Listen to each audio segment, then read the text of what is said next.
प्यारे बच्चों नमस्कार। कॉम्प्लेक्स नंबर की सीरीज की वीडियो में आपका स्वागत है। तो आज कॉम्प्लेक्स नंबर की सीरीज में आज हम polar form of a complex number निकालना सीखते हैं। ठीक है, क्योंकि बहुत अधिक इम्पोर्टेंट है। क्योंकि polar form of a complex number निकालना हम इसलिए सीखते हैं। फॉर एग्जाम्पल पहले मैं आपको कुछ क्वेश्चन दिखाता हूँ।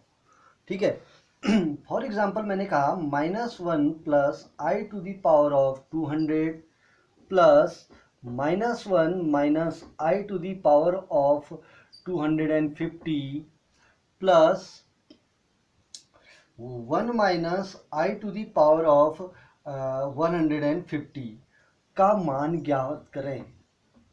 का मान होगा, देखिए किस टाइप के क्वेश्चन कह रहे हैं। देखिए, क्योंकि polar form of a complex number इस प्रकार के जो क्वेश्चन हम बनाएंगे, देखिए दिख रहे हैं ना आपको ये 1 minus i to the power of 150 minus 1 plus i to the power of 200 minus 1 plus i की पावर 250 का मान होगा। तो इस प्रकार के क्वेश्चनों को बनाने के लिए हमको polar form of a complex number निकालना आना चाहिए। ठीक है, क्योंकि आपके जैसे कोई एनडीए का पेपर देगा या कोई जेईई मेंस का देगा या अदर कोई कॉम्पिटिटिव इंजीनियरिंग के पेपर देंगे, तो वहाँ पर इस टाइप के एक क्वेश्चन आपको मिल सकते हैं। तो इस टाइप के क्वेश्चनों को सॉल्व करने के लिए आपको पहले क्या पता होना चाहिए? Polar form of a complex number. It means आपको पोलर फॉर्म में फटाफट बदलना आना चाहिए। अर्थात किसी भी कॉम्प्लेक्स नंबर को किसमें बदलना आना चाहिए? पोलर फॉर्म में बदलना आना चाहिए। जब तक पोलर फॉर्म में बदलना नहीं आएगा तो इस टाइप के क्वेश्चन नहीं बनेंगे। ठीक है, तो polar form of a complex number जानने के लिए हम कुछ ट्रिक का प्रयोग करेंगे। ठीक है, शॉर्ट तरीके बताएंगे, ध्यान से देखेंगे। अब ज़्यादा शॉर्ट नहीं है लेकिन थोड़ा बहुत है। ठीक है, तो ध्यान देंगे। यदि z equal x plus i Y क्या है? एक सम्मिश्र संख्या है। एक सम्मिश्र संख्या है जिसका ध्रुवी रूप हमने गैस कर लिया। ठीक है, ध्रुवी रूप क्या होता है? z equal r cos theta plus i r sin theta है। ठीक है, ये हमारा कॉम्प्लेक्स फॉर्म हो गया। z equal x plus i Y एक कॉम्प्लेक्स फॉर्म हो गया और इसका पोलर फॉर्म क्या हो गया? z equal r cos theta plus i r sin theta हो गया। ठीक है, तो सबसे पहला काम आपको पता है कि आर कॉस थीटा इक्वल किसके हो जाता है? x के होता है। जब आपने क्लास 11 में पढ़ा होगा तो r cos theta equal x और आर साइन थीटा इक्वल क्या हो जाएगा? आपका y हो जाएगा। ठीक है, अब हमने क्या किया? आर कॉस थीटा और आर साइन थीटा का स्क्वायर कर दिया, तो साइन स्क्वायर 1 कॉस स्क्वायर 1 हो जाएगा। तो आपका आर स्क्वायर इक्वल क्या बन जाएगा? X square plus y square. So r equal क्या हो जाएगा? Root of x square plus y square हो गया। तो ये आर जो होता है ये हमारा क्या होता है? किसी भी कॉम्प्लेक्स नंबर का मापांक होता है। इसको हम क्या कहते हैं? क्या कहते हैं? आर को हम मापांक कहते हैं। क्लियर हो गया? अब आपका मापांक निकलता कैसे है? माना आपको अगर कोई कॉम्प्लेक्स नंबर दिया गया है तो सीधे सीधे आप मापांक निकाल सकते हैं। कैसे? क्योंकि x जो है रियल पार्ट का स्क्वायर प्लस क्या होता है? इमेजिनरी पार्ट का स्क्वायर। देखो, रियल पार्ट का स्क्वायर प्लस इमेजिनरी पार्ट का square, it means root of x square plus y square हो गया। ये आपका मापांक निकल जाएगा। ठीक है, अब कोणांक निकालना है तो कोणांक निकालने के लिए हमने क्या प्रोसेस अपनाई? ये आर साइन थीटा में डिवाइड दे दिया किसका? आर कॉस थीटा का। तो क्या बन जाएगा? R sin theta upon r cos theta equal क्या हो जाएगा? Y upon x. So r से आर क्या हो गया? हमारा कैंसिल हो गया। सो टेन थीटा इक्वल क्या हो जाएगा? टेन थीटा इक्वल क्या हो गया? Y upon x. So theta equal क्या हो जाएगा हमारा? Tan inverse y upon x हो गया। क्या निकल गया? Theta equal tan inverse y upon x. तो ये हमारा एक फॉर्मूला है, शॉर्ट फॉर्मूला है कि थीटा की वैल्यू कैसे निकलेगी? Tan inverse y upon x. Tan inverse imaginary part upon real part. Clear? और जो थीटा होता है इसको हम क्या कहते हैं हिंदी में? कोणांक कहते हैं। और इंग्लिश में इसके दो नाम होते हैं। इसको आप कह सकते हो एम्पलीट्यूड भी कह सकते हो। क्या कह सकते हैं? एम्पलीट्यूड, या ARG भी कह सकते हैं। ठीक है, कहीं पर लिखा होगा AMPZ निकालो। AMPZ मीन्स क्या हुआ? उसका एम्पलीट्यूड, इट मीन्स कोणांक हुआ। और ARG लिखा होगा तो ARG का मतलब भी क्या हुआ? Argument of complex number Z। Clear है? ये तो आपको पता है ना तो ये आप नोट कर लेंगे, ठीक है। और यहाँ पर एक चीज़ और होती है, theta is the element of क्या होता है, माइनस पाई से क्या होता है, पाई के बीच में होता है। इट मीन्स जो कोणांक की वैल्यू निकलेगी वो मेरे माइनस पाई और पाई के क्लोज इंटरवल में होगी, अर्थात इससे बाहर नहीं जाना चाहिए, ठीक है। अब सबसे मेन चीज़ क्या है, ये तो हमारे पास शॉर्ट फॉर्मूला है कि हम कोई कॉम्प्लेक्स नंबर दिया है तो हम डायरेक्ट कैलकुलेशन करके उसका आर्ग्यूमेंट निकाल लेंगे, नहीं हो क्या, मापांक निकाल लेंगे। और डायरेक्ट थीटा की वैल्यू कैसे निकाल लेंगे, tan inverse y upon x निकाल लेंगे। लेकिन इतने से हमारा काम नहीं चलेगा, क्यों, क्योंकि सबसे बड़ा फॉल्ट होता है अब यहाँ। अब ध्यान देंगे, हमारे पास क्या है, ये एक आर्गट प्लेन है। आर्गट प्लेन एक प्रकार से कॉम्प्लेक्स प्लेन टाइप का ही है। आर्गट प्लेन कोई नया प्लेन नहीं है, बल्कि एक कॉम्प्लेक्स प्लेन है। उस कॉम्प्लेक्स प्लेन को ही हमने एक आर्गट प्लेन बना दिया। कब, जब हम एक्स एक्सिस को इसका रियल एक्सिस कहेंगे और वाई एक्सिस को क्या कहेंगे, हम इसका इमेजनरी एक्सिस कहेंगे। एक्स एक्सिस रियल एक्सिस और वाई एक्सिस क्या हो गया, इमेजनरी एक्सिस। और जो मूल बिंदु था इसको हम यहाँ पर क्या कहेंगे, पोल कहेंगे। यहाँ पर क्या कहेंगे, इस पॉइंट ओ को क्या नाम दे दिया, पोल, ठीक है। अब सपोज दैट इतना सबका क्लियर है, क्लियर है ना, ठीक। अब मैं यहाँ पर एक मेन चीज आपको और समझाता हूँ, ध्यान देंगे। केवल मेरे को आर और इसकी वैल्यू चाहिए, ठीक है। तो अगर सपोज दैट मेरे को एक complex number z equal x plus i y दिया है ना, तो इस कॉम्प्लेक्स नंबर को मैं पॉइंट फॉर्म में क्या लिख सकता हूँ, z equal x plus i Y लिखा है तो इसको मैं कोऑर्डिनेट फॉर्म में x कॉमा वाई लिख सकता हूँ। z इक्वल अगर x कॉमा वाई लिखा है तो इसका मतलब x कौन सा पार्ट हुआ, इसका रियल पार्ट, और y क्या हुआ, इमेजनरी पार्ट, ठीक है। x पॉजिटिव y पॉजिटिव, क्योंकि देखो अरे ये है, सपोज हम बहुत सारे कॉम्प्लेक्स नंबर बनाते हैं, जैसे z इक्वल मैंने लिख दिया 3 + 2i लिख दिया, तो इट मीन्स इसका कोऑर्डिनेट क्या होगा 3,2। तो इसका मतलब ये कोऑर्डिनेट, ये जो कॉम्प्लेक्स नंबर है उसके जो पॉइंट होगा वो किसको शो करेगा, 3,2 पर शो करेगी, वो करेगी। अब ध्यान देंगे, अब सपोज दैट अगर मेरा x पॉजिटिव है y पॉजिटिव है, x पॉजिटिव है y क्या है, पॉजिटिव, तो इट मीन्स कॉम्प्लेक्स नंबर कौन से चतुर्थांश में होगा, पहले चतुर्थांश में होगा। तो इसका मतलब पहले चतुर्थांश में x प्लस होगा, y भी क्या होगा, प्लस। तो इसका मतलब अगर दोनों ही प्लस हैं, रियल पार्ट भी इमेजनरी पार्ट भी पॉजिटिव है, तो कॉम्प्लेक्स नंबर पहले चतुर्थांश में आया। अगर रियल पार्ट मेरा नेगेटिव है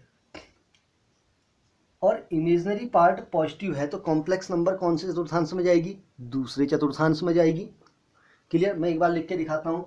अगर for example z equal 1 + i है, तो इट मीन्स इसका कोऑर्डिनेट क्या होगा, 1,1। तो कौन सा चतुर्थांश में होगा, पहले में। एक कॉम्प्लेक्स नंबर z इक्वल मैंने बना दिया -1 + i बना दिया, तो ये किस चतुर्थांश में होगा, -1,1। तो ये किस चतुर्थांश में आएगा, दूसरे चतुर्थांश में आएगी कॉम्प्लेक्स नंबर। अब एक कॉम्प्लेक्स नंबर z इक्वल मैंने बना दी -1 - i इक्वल क्या होगा, -1, -1। तो इट मीन्स इसका रियल पार्ट भी नेगेटिव है और इमेजनरी पार्ट भी नेगेटिव है, तो इसका मतलब कॉम्प्लेक्स नंबर कहाँ जाएगी, तीसरे चतुर्थांश में जाएगी। कॉम्प्लेक्स नंबर अभी उसको छोड़ दो कि -π से पाई होता है, अभी हम वैसे समझा रहे हैं कि जो एंगल जाएगा वो कहाँ जाएगा, तीसरे चतुर्थांश में जाएगा। अब एक कॉम्प्लेक्स नंबर z इक्वल लेता हूँ 1 - i, तो इसका कोऑर्डिनेट क्या बनेगा, 1, -1। तो ये कॉम्प्लेक्स नंबर मेरे कौन से चतुर्थांश में जाएगी, चौथे में चली जाएगी। इसमें x रियल भी x और इमेजनरी भी x, इसमें रियल पार्ट पॉजिटिव होगा और इमेजनरी पार्ट क्या हो जाएगा, नेगेटिव हो जाएगा। तो ये कॉम्प्लेक्स नंबर हमारे चौथे चतुर्थांश में चले गई, ठीक है। तो आपने करना क्या है, पहले जो आपको कॉम्प्लेक्स नंबर दी होगी, ध्यान देना, जो आपको कॉम्प्लेक्स नंबर दी है, माना हमको यही complex number they the, -1 + i दे दिया, तो सबसे पहला काम है इस कॉम्प्लेक्स नंबर के इसके साइन को देखते हुए आप पता करेंगे कि ये कॉम्प्लेक्स नंबर किस चतुर्थांश में है, ठीक है। अब माना आपको पता चल गया कि कॉम्प्लेक्स नंबर मेरे पहले चतुर्थांश में है, माना पता चल गया कि कॉम्प्लेक्स नंबर कहाँ है, पहले चतुर्थांश में है, ठीक है। तो आपने उसका आर निकाल लिया, कैसे, real part square plus imaginary part square करके, ज़्यादा कुछ नहीं करना है। 1² + 1² इक्वल कितना हो गया, √2 हो गया, ठीक है। अब थीटा निकाल लिया, tan इनवर्स क्या हो जाएगा, y/x, 1/1 इक्वल क्या हो गया, 1। तो tan इनवर्स 1, तो एंगल क्या हो गया, π/4। तो इसका मतलब वो मेरा कॉम्प्लेक्स नंबर कहाँ हो जाएगा, पहले चतुर्थांश में होगा। और पहले चतुर्थांश में है तो ऐसे कॉम्प्लेक्स नंबर का आर्ग्यूमेंट z, अरे वही हुआ, एम्पलीट्यूड भी कह सकते हो और आर्ग्यूमेंट भी कह सकते हो, ठीक है। एम्पलीट्यूड लिख देते हैं, ठीक है, एम्पलीट्यूड ऑफ z इक्वल किसके हो जाएगा, डायरेक्ट थीटा के हो जाएगा। जो यहाँ से थीटा आएगा वही उस कॉम्प्लेक्स नंबर का क्या हो जाएगा, एम्पलीट्यूड हो जाएगा। क्लियर। अब आपको लगा कि कॉम्प्लेक्स नंबर माना z इक्वल -1 प्लस आई दे दिया, -1 प्लस क्या दे दिया, आई। तो आपका आर्ग्यूमेंट तो इसका √2 ही आएगा। देखिए आर्ग्यूमेंट कितना बनेगा, √2, क्योंकि माइनस का स्क्वायर प्लस और 1 का स्क्वायर 1 ही हुआ, तो √2 आ गया। अब आपने क्या किया, थीटा इक्वल निकाला, tan inverse y upon x किया। अब जब y अपॉन एक्स का मान रखेंगे तो 1 अपॉन -1 है नहीं, 1 अपॉन -1। अब देखो ज़्यादा गड़बड़ ना हो, इसके लिए मैं क्या बताता हूँ आपको कि जो आप tan इनवर्स की वैल्यू निकाल रहे हैं उसको मैं मॉड के अंदर डाल देता हूँ। देखो एक बहुत बढ़िया मज़ा आ जाएगा इसमें। तो जो थीटा इक्वल मैंने लिखा हुआ है tan inverse y upon x लिखा है ना, तो इस वैल्यू को मैंने किसके अंदर डाला हुआ है, मॉड के अंदर डाला हुआ है। अभी मैंने इसको एम्पलीट्यूड नहीं कहा, थीटा एम्पलीट्यूड नहीं है यहाँ पर, ठीक है। बट थीटा एम्पलीट्यूड कब बनेगा, जब वह -पाई और पाई के बीच में आएगा, ठीक है। तो tan inverse mod of y upon x, अब mod of y upon x करेंगे तो 1 अपॉन क्या आ गया, 1, तो tan इनवर्स 1 आ गया। तो tan इनवर्स 1 में वैल्यू किसकी होती है, π/4 की होती है, π/4 हुआ ना। तो π/4 एंगल मेरा कितना बन गया, π/4 बन गया। बट ये जो कॉम्प्लेक्स नंबर है दूसरे चतुर्थांश में है, कॉम्प्लेक्स नंबर किस में है, दूसरे चतुर्थांश में है। तो आप इसका एम्पलीट्यूड डायरेक्ट निकाल लेंगे, theta equal amplitude of z, it means कोणांक z बराबर हो जाएगा पाई माइनस थीटा, रख देंगे सीधे। यहाँ से आप थीटा की वैल्यू निकालेंगे इस फॉर्मूले से, और एम्पलीट्यूड निकालने के लिए ऑफ z निकालने के लिए क्या कर लेंगे, पाई माइनस थीटा कर लेंगे। कोई टफ है, बहुत इजी हो गया।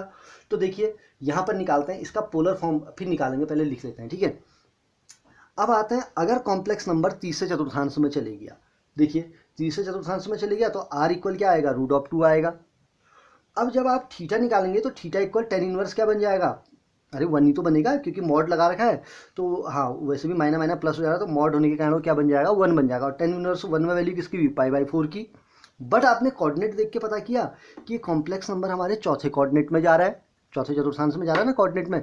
तो चौथे चतुर्थांश में यदि कॉम्प्लेक्स नंबर जा रहा है तो उसका आर्ग्यूमेंट डायरेक्ट थीटा के इक्वल नहीं बनेगा यहाँ पर, तो उसका आर्ग्यूमेंट आप, तो उसका एम्पलीट्यूड कहता हूँ। अब आर्ग्यूमेंट भी और एम्पलीट्यूड एक ही चीज़ है, ठीक है। तो एम्पलीट्यूड ऑफ z इक्वल इस कंडीशन में हो जाएगा थीटा माइनस पाई हो जाएगा। क्या होगा, थीटा माइनस पाई। अब थीटा माइनस पाई क्यों हुआ, देखिए इसका मैं आपको एक रीजन और बताता हूँ कि अगर कोई कॉम्प्लेक्स नंबर यहाँ है तो उसका संयुग्मी कहाँ होगा, अरे कॉन्जुगेट। अगर कोई कॉम्प्लेक्स नंबर यदि z यहाँ पर है तो उसका संयुग्मी हमको कहाँ दिखेगा, नीचे दिखेगा ना। अगर ऊपर का एंगल प्लस है तो नीचे का एंगल क्या हो जाएगा, माइनस होगा। ये भी आप समझ सकते हैं। नहीं तो आप इसको ऐसा समझें कि हमने जो एंगल का रोटेशन था वो ऊपर से नहीं लिया, हमने कहाँ से ले लिया, नीचे से ले लिया। अब नीचे से लिया तो एंगल का रोटेशन नीचे से लेने में क्या आता, पाई माइनस थीटा आता। तो पाई माइनस थीटा आता तो घूर्णन की विपरीत दिशा है, तो मैंने इसको क्या ले लिया, माइनस पाई माइनस थीटा कर दिया। अब माइनस पाई माइनस थीटा की वैल्यू क्या हुई, minus plus minus pi, minus minus plus, तो क्या निकल गया, थीटा माइनस क्या हो गया, पाई हो गया। तो डायरेक्ट आप उसका एम्पलीट्यूड निकाल सकते हैं, ठीक है, क्लियर। अब अगर हमारा कोई कॉम्प्लेक्स नंबर चौथे में चले गया, आर तो डायरेक्ट निकल जाएगा, √2 आ गया। अब यदि मेरे को थीटा की वैल्यू निकालनी है तो tan इनवर्स 1 हो गया, तो कितना आ गया, कितना आ गया, π/4 आ गया। बट π/4 तो एम्पलीट्यूड बनेगा ही नहीं यहाँ पर, क्यों, क्योंकि कॉम्प्लेक्स नंबर जो चौथा वाला है ये किस चतुर्थांश में गया है, चौथे में गया है। अब चौथे चतुर्थांश में यदि गया है तो उसके लिए हम एम्पलीट्यूड निकालने के लिए क्या फॉर्मूला यूज में लाएंगे, एम्पलीट्यूड z इक्वल डायरेक्ट हम कह देंगे माइनस थीटा कह देंगे। एम्पलीट्यूड z इक्वल क्या हो जाएगा, माइनस थीटा के इक्वल हो जाएगा। क्यों, थीटा आपका ये पहला वाला बना, उसी का कॉन्जुगेट नीचे हो गया, तो ऊपर यदि थीटा पॉजिटिव तो नीचे को थीटा नेगेटिव हो गया। बस ये आपके कॉम्प्लेक्स नंबर के क्या निकालने के काम की है, किसी भी कॉम्प्लेक्स नंबर को पोलर फॉर्म में बदलने का एक मशीन कह सकते हैं आप। ये एक मशीन है, इस मशीन के अंदर आप कॉम्प्लेक्स नंबर के पहले कोऑर्डिनेट चेक कीजिए, वो कॉम्प्लेक्स नंबर पहले में आ रहा, दूसरे में आ रहा, तीसरे में आ रहा, चौथे में आ रहा है, ठीक है। आप कुछ नहीं कीजिए, आर निकालिए, आर निकालने के बाद आप क्या निकालिए, उसका थीटा निकालिए, और थीटा इक्वल क्या हो जाएगा, tan inverse mod of y upon x कह देते हैं। अब मॉड होने से प्लस या माइनस होगा तो वैल्यू सारी की सारी क्या होगी, प्लस ही निकलेगी, ठीक है। अब उसके बाद कॉम्प्लेक्स नंबर यदि पहले में है तो एम्पलीट्यूड z इक्वल डायरेक्ट क्या हो जाएगा थीटा, दूसरे में गया यहाँ से थीटा तो निकल जाएगा, ठीक है।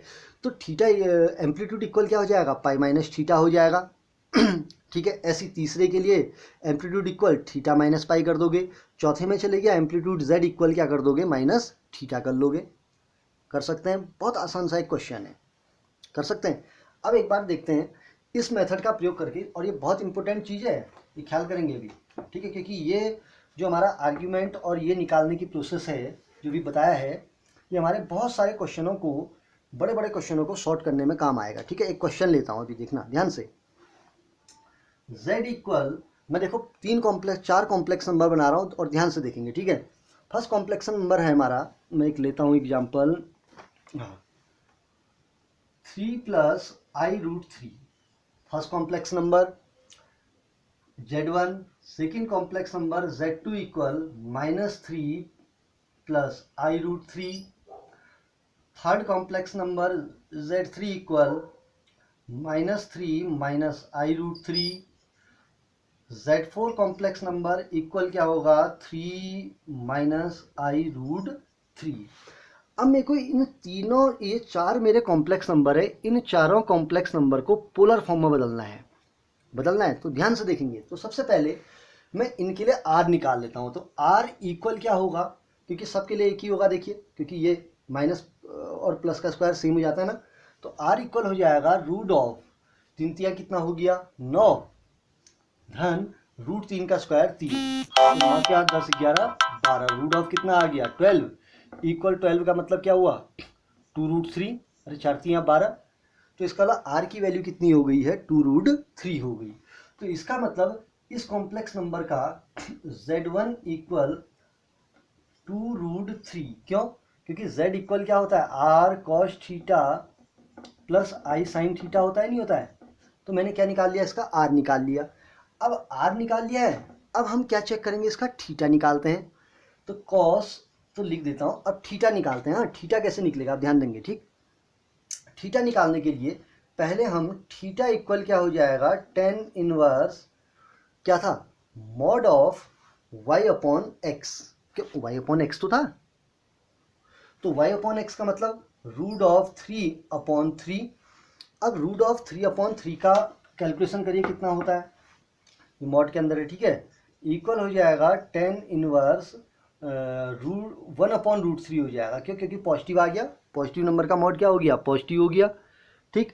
अब थीटा इक्वल की वैल्यू क्या होगी बताइए, थीटा इक्वल क्या होगा tan इनवर्स में 1/√3 किसकी वैल्यू होती है बताइए, tan इनवर्स 1/√3, अरे cos 30 नहीं sin 30 अपॉन cos 30, क्यों, तो किसकी होगी इक्वल हो जाएगा π/6 की भी। थीटा इक्वल क्या आ गया आपका π/6, अरे tan 30 की तो वैल्यू है, थीटा इक्वल π/6 हो गया।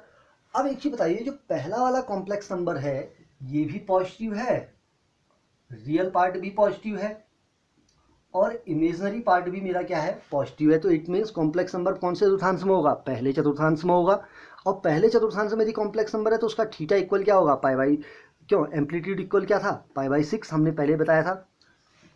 तो इस कंडीशन में इसका पोलर फॉर्म क्या हो गया 2√3 cos π/6 प्लस i sin क्या हो जाएगा π/6 हो गया। फर्स्ट पोलर फॉर्म कंप्लीट हो गई। अब आते हैं सेकंड, इसका नेगेटिव है, सेकंड नंबर क्या है पॉजिटिव है। अब थीटा तो हमारा निकला ही है, थीटा इक्वल π/6 है, ठीक है। अब ये जो कॉम्प्लेक्स नंबर है कौन से चतुर्थांश में है, दूसरे चतुर्थांश में है। तो इसका z1 इक्वल देखो 2√3, क्योंकि r तो इसके लिए भी वही आएगा जो पहले के लिए आया है, तो 2√3 हो गया। अब cos, अब देखिए थीटा, इसका एम्पलीट्यूड निकालना है, इट मीन्स कोणांक निकालना है, कोणांक निकालना है ना। अब दूसरे चतुर्थांश में, तो दूसरे चतुर्थांश में कोणांक निकालने का फॉर्मूला हमने क्या दिया था पाई माइनस थीटा। तो पाई माइनस थीटा करेंगे तो पाई माइनस थीटा कितना आया था π/6, π/6 इक्वल कितना हो जाएगा 5π/6 प्लस i साइन कितना हो गया 5π/6 हो गया। क्लियर, तो दूसरे का भी हमारा क्या निकल गया पोलर फॉर्म निकल गया। क्लियर है। अब आते हैं थर्ड वाला। अब थर्ड वाला क्या करते हैं, थीटा हमारा सबके लिए सेम आएगा क्योंकि सबके नंबर वही हैं, देखिए 3√3 सबका मैंने सेम लिया ना, ठीक। अब आते हैं थर्ड वाला, ये नेगेटिव, ये क्या हुआ नेगेटिव, बोथ पार्ट मैंने क्या लिए हैं नेगेटिव है ना, तो कॉम्प्लेक्स नंबर कौन से में गया तीसरे में गया, तो इसका पोलर फॉर्म Z3 इक्वल क्या होगा 2√3 cos, ठीक 2√3 cos। अब देखिए इसका लिए जो अगर तीसरे चतुर्थांश में जाता है तो उसका एम्पलीट्यूड हमने निकालने के लिए फॉर्मूला क्या दिया था, थीटा माइनस पाई कहा था, क्या कहा था थीटा माइनस पाई, थीटा की वैल्यू क्या होगी पाई/6 माइनस पाई, तो कितना आएगा माइनस कीजिए इसको 6 कितना आया -5 पाई/6 आएगा, तो इसका एम्पलीट्यूड कितना आ गया -5 पाई/6, तो इसका मतलब इसका पोलर फॉर्म क्या हो जाएगा -5 पाई/6 प्लस आई साइन -5 पाई क्या हो गया 6, तो ये इसका क्या आ गया पोलर फॉर्म बन गया किसका थर्ड वाले का। अब आते हैं फोर्थ वाला, अब थीटा एक नोट रखेंगे, थीटा इक्वल हमारा पहले क्या निकला था पाई/6 था, हाँ वो सबके लिए सेम ही आएगा अलग अलग, ठीक। अब Z4 इक्वल क्या हो जाएगा, इसके लिए R की वैल्यू क्या आई 2√3 आई। अब cos तो अब चौथे चतुर्थांश में यदि जा रहा है तो उसका एम्पलीट्यूड क्या होता है, एम्पलीट्यूड ऑफ Z इक्वल क्या हो जाता है उस कंडीशन में -थीटा हो जाता है, थीटा की वैल्यू कितनी आई है पाई/6, तो क्या आ जाएगा cos -पाई/6 प्लस आई साइन क्या हो जाएगा -पाई/6 हो गया। देखिए बड़ा इजी सा एक फंडा हुआ नहीं हुआ, क्लियर है। तो ये हमारे क्या निकल गए, किसी भी कॉम्प्लेक्स नंबर को आपने बहुत जल्दी से जल्दी पोलर फॉर्म में बदलने के लिए एक ट्रिक है, ठीक है, तो कर सकते हैं इसको नोट। वो किस चतुर्थांश में जा रहा, बस आपने उसके चिन्हों को देख के करना। देखो जैसे ये प्लस प्लस पहले में, माइनस प्लस दूसरे में, माइनस माइनस कौन से में गया तीसरे में, ये है प्लस ये है माइनस, ये किस में गया चौथे में गया, और चौथे में गया तो एम्पलीट्यूड इक्वल क्या हो जाता है -थीटा, क्लियर। तो आप किसी भी कॉम्प्लेक्स नंबर को इस वे से बड़ी जल्दी से जल्दी आप उसको पोलर फॉर्म में चेंज कर सकते हैं। तो ये बहुत एक इम्पोर्टेंट टॉपिक है, इसको आज सीखिए, फिर नेक्स्ट वीडियो में आप और इम्पोर्टेंट चीज़ लेके आपके सामने फिर आते हैं, ठीक है। इनका अभ्यास आप करते रहिए।